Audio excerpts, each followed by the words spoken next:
Hi, I'm James, and these are the instructions for my new board game, Control Tower.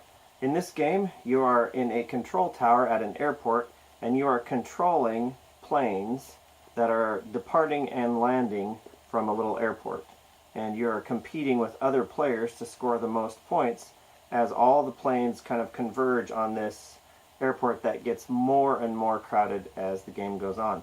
The player with the most points at the end of the game, as usual, wins. One thing that's unique about Control Tower is that there are two separate playing areas. This area right here, the airport, so to speak, is a communal area. Everybody plays here. And then these areas to the side called in-flight, those are personal. So only the player can play in those areas. Here's how planes move in this. They basically follow colors. So a blue plane is a departing plane, and it follows anywhere that's blue. So it goes from the gate to taxi, to a departure space, and then it can go to the runway, and then it goes to in-flight. Once it goes to in-flight, it flips over and becomes a red plane, which is an arriving plane.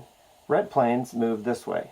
They move from in-flight to arrival, then they hit the runway, then you'll see this arrow says they go from the runway to taxi, which is also red, and they can stop there, or they can go back to the gate and then flip back over to blue. So that's how planes move throughout the game. As you can see, there are colored tokens on the planes that represents which player owns those planes at that particular point in the game. There's some important information on each plane. It's the name of the plane. The X is the number of moves that it takes to move from space to space across the game board, an altitude, a refuel cost, and a passenger bonus. And I'll explain what all those do now. So the X number is, like I said, the number of moves that it takes to move from space to space on the game board. So this plane takes 3 of your moves per space. This plane right here, Transcontinental, takes 2 moves per space, and obviously the smaller ones, the Charter, takes 1 move per space. So the altitude indicator, this plane is in altitude 5. When this plane takes off and leaves the runway, it has to go into the altitude 5 slot on the personal in-flight board. So this plane would take off from the runway and go here. Now at this point, that's where your points begin to score. Because this plane landed at an altitude of 5, it gets, excuse me, 5 points.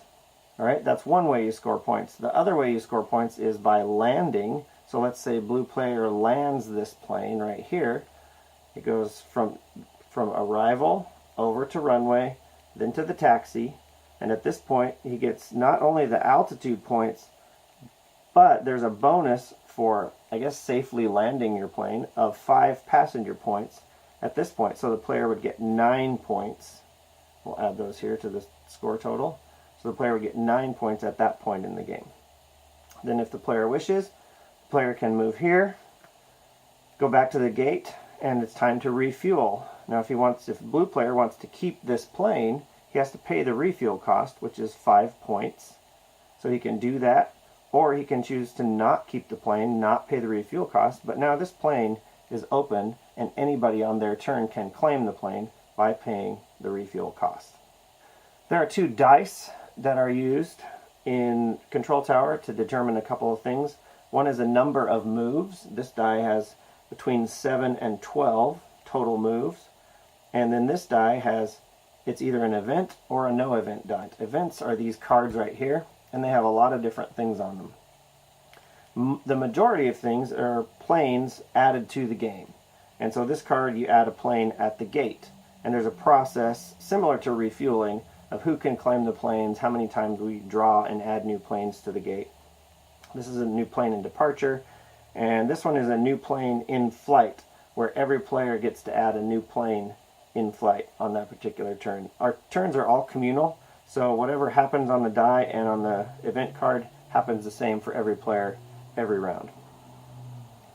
Then there's cards that say things like this. It's an unruly passenger card. No plane may leave the gate on this turn, so that applies to all players.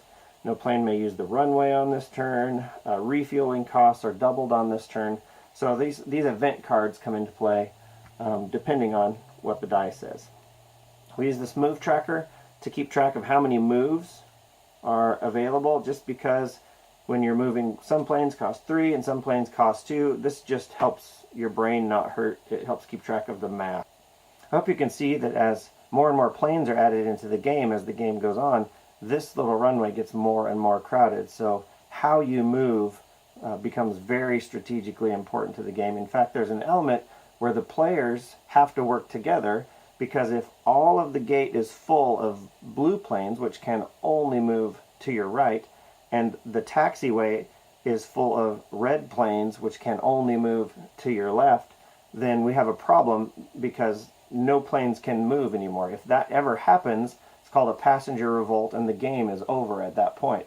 So as stated earlier, when planes take off and go into in-flight, they have to go to their altitude, and you score points there. But the only way for a plane to leave from in-flight and to go to the arrival space and then to the runway is they have to leave from this bottom altitude of number 1. So this plane could leave and go over here. Now it takes however many moves, so this is a times 1 since it's a small plane, so it only takes 1 move to go over here to arrival. So if you're looking ahead, you can see, well, how do I get planes that are way up here at high altitudes, how do I get them down to the altitude 1 spot so they can move to arrival? There's a couple of ways. One is you can simply just use 2 moves and descend. And it doesn't matter what your X number is. All planes descending is always 2 moves, so it doesn't matter. So you can do that. The most strategic point of the game is this. If you move from this number 1 spot to arrival and have moves remaining on your move total, then all planes above that automatically slide down for free. Doesn't cost you any moves. Okay, so that's a very strategic, powerful move. The other way that planes descend is at the end of each round. So after the die are rolled and all players have played, every plane on every player's in-flight descends 1 space. So thanks for watching, and I hope you enjoy.